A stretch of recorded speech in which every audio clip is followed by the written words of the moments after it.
အားလုံးပဲမင်္ဂလာပါကျွန်တော်ဒီတစ်ခါမျှဝေပေးမယ့်သင်ခန်းစာကတော့ကိုယ့်ရဲ့ကွန်ပျူတာမှာ Zapya software installation လုပ်ပုံကိုကျွန်တော်ကမျှဝေပေးမှာဖြစ်ပါတယ်။ Okay အဲ့ဒါဆိုကျွန်တော်က this PC ထဲဝင်လိုက်မယ်ကျွန်တော်က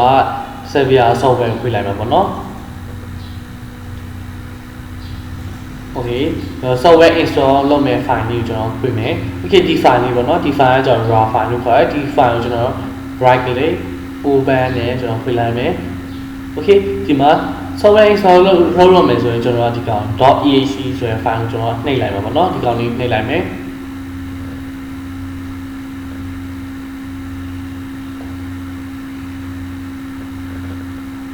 ခဏတော့စောက်ပြရအောင်ပေါ့နော်ပြီးတော့ကျွန်တော် yes ကိုနှိပ်လိုက်မယ်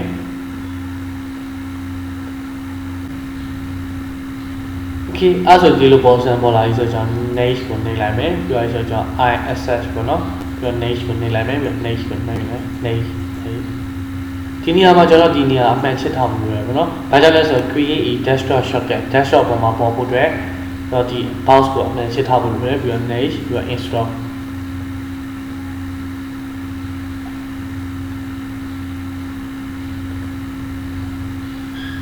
Okay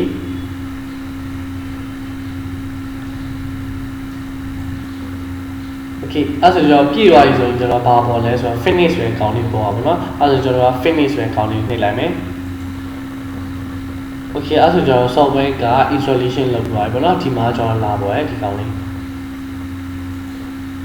ဒီမှာဒီ software လေးဘောနော် Zapya software ကိုကျွန်တော်ရပြီသူကဖုန်းနဲ့အသုံးပြုပုံတူတူပဲပြီးတော့ကျွန်တော် open ကိုနှိပ်ကြည့်လိုက်မယ်သူကကြောက် create လုပ်ရတာများပါဘောနော်ဖုန်းကနေကျွန်တော် scan ဖတ်ပြီးတော့တောင်းရုံပဲအသုံးပြုပုံကအတူတူပဲ join group ရှိရ create group ရှိရကျွန်တော် create hotspot group ပေါ့နော်ဒီကောင်လေးနှိပ်လိုက်မယ်ပြီးတော့ဖုန်းကနေကျွန်တော် scan ဖတ်ပြီးတော့ကျွန်တော်တောင်းရပါပေါ့နော်ဒီကောင်ကဒီနားမှာကျွန်တော် file ဆိုတာရှိရဒီကောင်ကျွန်တော်ဖိပြီးတော့file လိုက်ပို့လို့ရဒီလိုဖိပြီးတော့လည်းဒီထဲကိုဆွဲထည့်လို့ရတယ်နော် file ကိုပို့ရတဲ့နေရာမှာဒီလိုအသုံးပြုလို့ရပါတယ်